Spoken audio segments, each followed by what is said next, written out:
Hey guys, what is up? It's Dusty here, and welcome back to another crypto pump day. Yes guys, XRP is doing good, and it feels good too, just to know that we've been waiting for such a long while, and finally, we're seeing some nice positive price movements.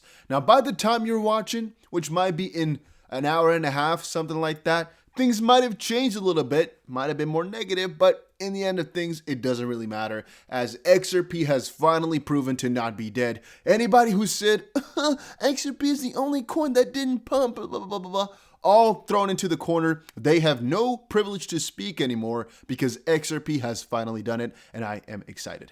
Having said that, we are giving away 250 XRP the first time a video hits 1,500 likes within 24 hours, and there's just 3 simple steps.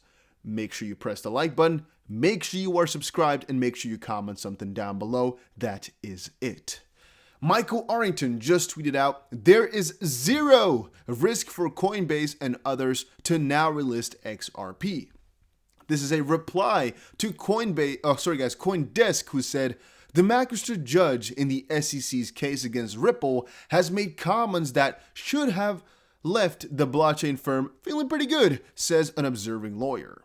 This refers to what was said Friday between the SEC and Ripple, where all XRP holders basically got included. Now, Michael Arrington has also joined the game to explain that the exchanges right now are either playing a petty game, which I don't fully understand, or are just waiting for something which they have not made public just quite yet, because think about it.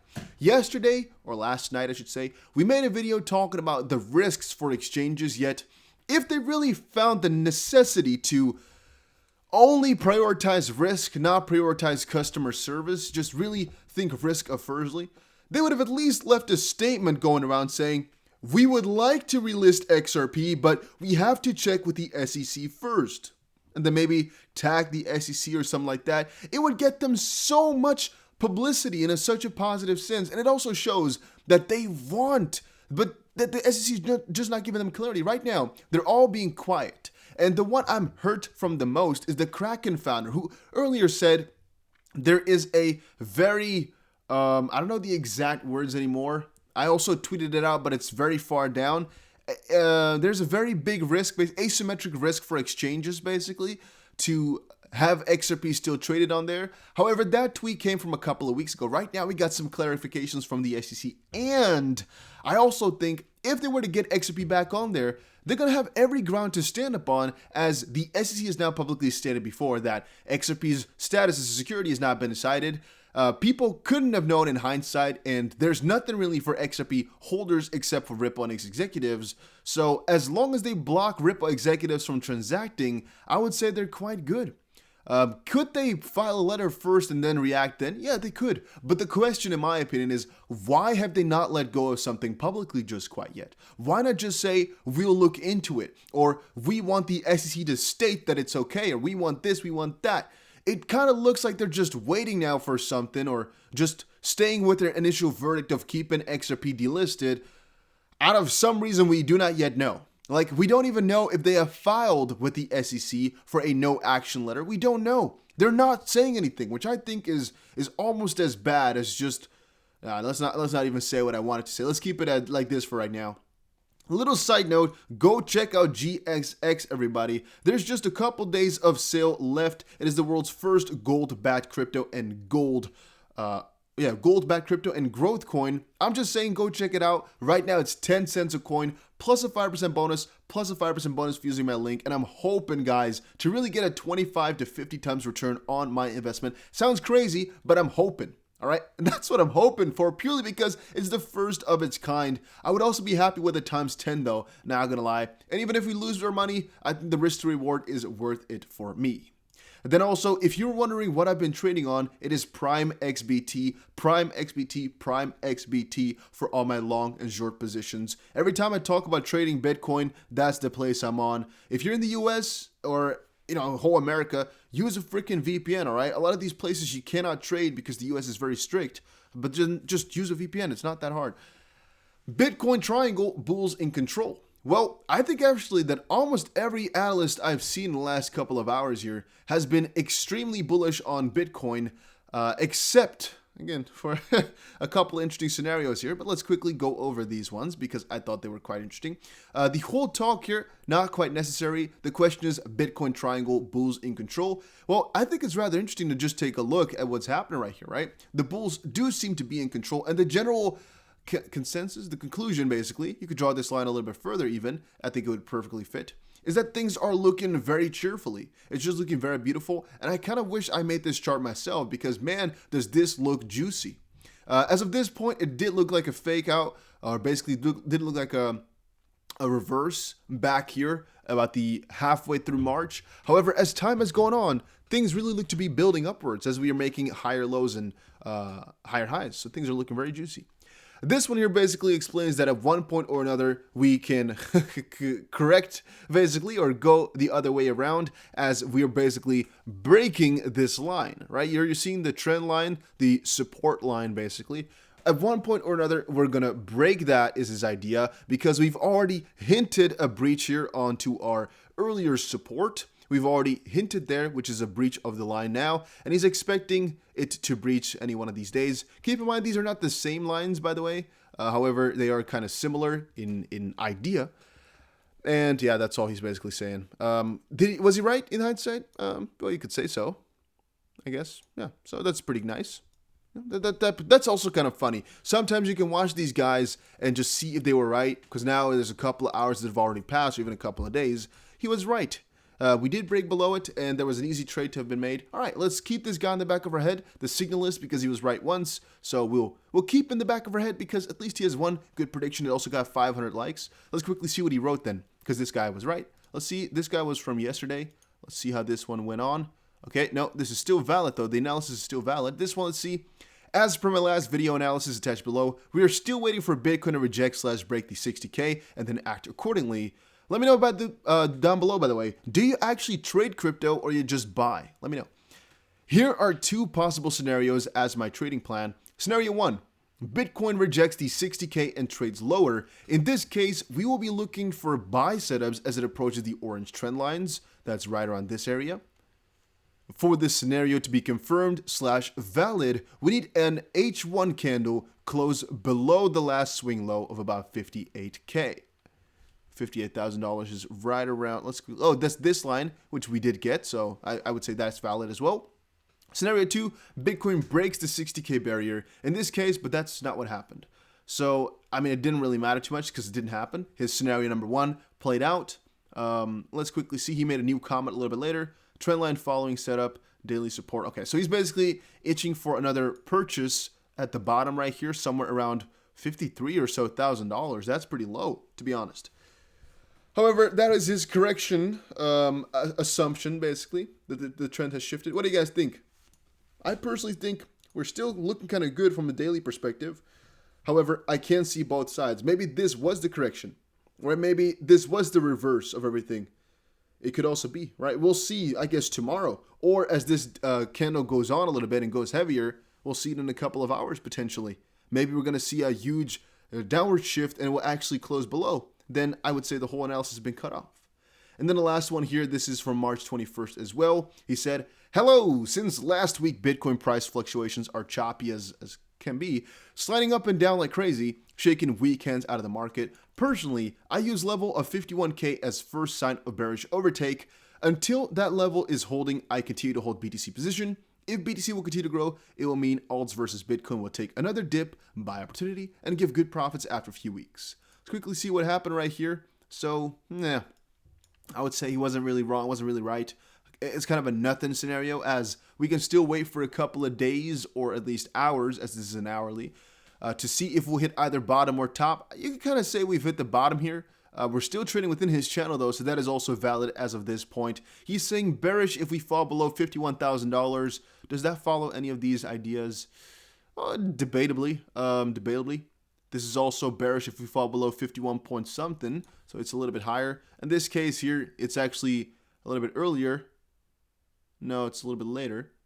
No, earlier. No, later. Later. That's the way we should define it. As the zone starts at about $53,000, but the level that he drew is about 50.3 thousand. The most important one, however, is at 47. So he's keeping a more open mind as well, of course, because he also has a higher time frame. These are lower and lower. This is a 1 hour. This is a 30-minute. And so it's also logical that they are choosing things a little bit more close to the current price. Then talking about Cardano, Cardano could reach billions of users according to Charles Hoskinson. I think that's pretty interesting. This guy is very full of himself and he knows very much what he can and cannot do. To a certain degree, I really like this man and I really look up to him from the sense that he's just been going on for such a while and it just keeps going better and better and better. Working on Ethereum, working on Ethereum Classic, working on Cardano right now, and it's going really great. In a different sense, I really think he is trying to overestimate what they can do purely for the sake of promotion or goodwill. Nah, not goodwill, just promotion really, and to look interesting. I know Cardano has a philosophical approach, and I know Cardano will really reach great heights and definitely reach a lot of people and do good. I'm not really doubting that. However, Charles Hoskinson has let go of a couple of statements which are key, which were wrong. One of them being that the bull market would not continue for another 10 to 11 years until the market had matured more.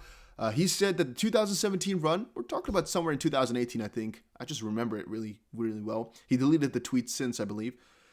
He said he don't think it's going to happen. He doesn't think it's going to happen because the market needs to mature a little bit more. We need a solution to the private keys situation. If somebody dies, for example, what happens to the coins and whatnot, and some other things akin to that. However, he was definitely wrong because, well, 3 years later, boom, there was another pump, right? He said it would take another 10 to 11 from 2017. It only took 3. And then the second one is he said Cardano has a very good chance to become the world's first $1 trillion crypto. I'm not going to say he's completely stupid on that one because Cardano did hit the, I think, even third position for a little while. So from that perspective, it's definitely not as bad. In a different sense, though, it really didn't get close to the first $1 trillion crypto at all. At all. So, yeah, debatably, right? He has been wrong. I'm just saying, if you take a look at his numbers or his statements, take it with a pinch of salt, because we know where they can go. We know the possibilities, yet if we're talking about real user numbers, real progress numbers and stuff like that, if they're not factual, I'm going to take them with a grain of salt. Even though, once more, I am very bullish on the project. Then, something I've already explained a little bit earlier or later, depending on what way I schedule the videos. I have 2 videos to go. There's no real hurry inside of them, so I don't know which one I'm going to let go of first. Bitcoin is more a substitute for gold than the dollar by Fed Jerome Powell. Jerome Powell reiterates his opinion about Bitcoin as a gold substitute, but a sell-off accompanies his other criticism. Cristiano Ronaldo has become the world's first player to be rewarded with cryptocurrency tokens. Cristiano Ronaldo has been given 770 fan tokens, $JUV, become the first footballer to be rewarded with the crypto. And yeah, I mean, honestly, I don't really care, except for the perspective that this is really a nice use case for the coin. But I'm not really a fan of Chiz nor fan coins at all. It's just kind of dumb. But I do get people who buy it or people who, you know, develop whatever themselves with it because, yeah, it can make you money, honestly speaking. And if I knew how to do it, I might also buy it and make some money with it. However, I have a couple of fan tokens purely for the money's sake, not for the use case sake. Yet, I would definitely just sell them if I have a good return on them because I really don't care about the ecosystem. Lawyers argue whether exchanges are allowed to relist XRP after Friday's Ripple versus SEC hearing. The Twitter campaign, #Relist XRP, under which the XRP community is calling on crypto exchanges worldwide to relist XRP, has managed to be trending in the US and the Netherlands and Australia. Attorney Jeremy Hogan and Jesse Hines differ on whether Friday's SEC statement implies that the exchanges can relist XRP without risking a lawsuit themselves. So, fun story. I was actually, I believe, the first one to say that Relist XRP went trending, but I said it about the Netherlands. Somebody else copied that. Now, Crypto Bull said a little bit later about the US, and somebody else said it about Australia. For example, this. I mean, come on. He's not giving me the credit where it's due, because I was earlier. Come on. I think mine might have even gotten more exposure, but why not? I'm visibly or audibly butthurt. Yes. No, I don't really care. But let's quickly see. The discussion I've actually also retweeted and talked about a little bit. However, I'm going to talk about that, or I most likely already did talk about it in a different video, as the interpretation of the phrase only Ripple and affiliates of Ripple seems more contentious than thought.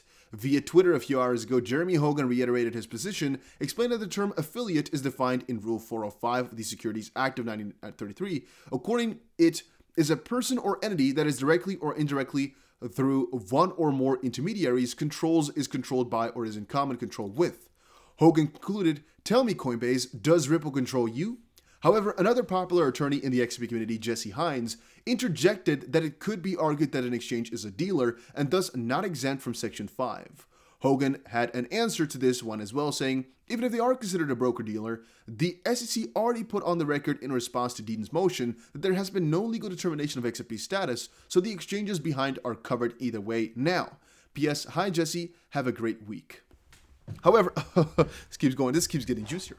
However, Hines replied that he is not so sure he agrees. If it's ruled to be an unregistered security, then that would date back. It's fair to say this lawsuit has given exchanges fair notice that they might be selling an unregistered security. I don't think anything in their response shields them. Hogan countered that it's not a notice issue. It's a binary it is or it isn't analysis. But this lawsuit won't provide a ruling that XRP is or isn't anything. That's a red herring, and the exchange's lawyers did what most advisory lawyers do and chickened out. It's time for them to reanalyze. Hines was not convinced of this either, stating, and if it is, exchanges have been selling unregistered securities, and then we go back to, are they broker? And if so, they are in trouble. Let's see. Relist XRP campaign by XRP Army gains steam. What do they demand? Well, what do you think Relist XRP, a campaign like that, what do you think they could demand? Come on, that's a pretty funny one. SEC for Ripple exchanges that Relist XRP would not violate security regulation. It's a back and forward type of thing. And last but not least, again, this one. All right. Fed chairman says cryptocurrencies are for speculation. And once more, go check out GSX and Prime XBT. Links down below. There's also a deposit bonus. My final verdict, I'm going to say, is the fact that I do think Ripple will come out of this fine. XRP will come out of this fine in the sense that it will not be deemed a security, and exchanges will eventually relist it. However, all we're waiting for right now is just a statement from the exchanges, which they've still not done, but they will get to eventually, and that's going to be a very bullish start of everything. Congratulations on the XRP pump today, by the way. We pumped most out of the whole top 10, 15% or so. It's pretty crazy. I'm very happy, but that was it for today. Hopefully you all enjoyed it, and I'll see you guys again in another crypto video.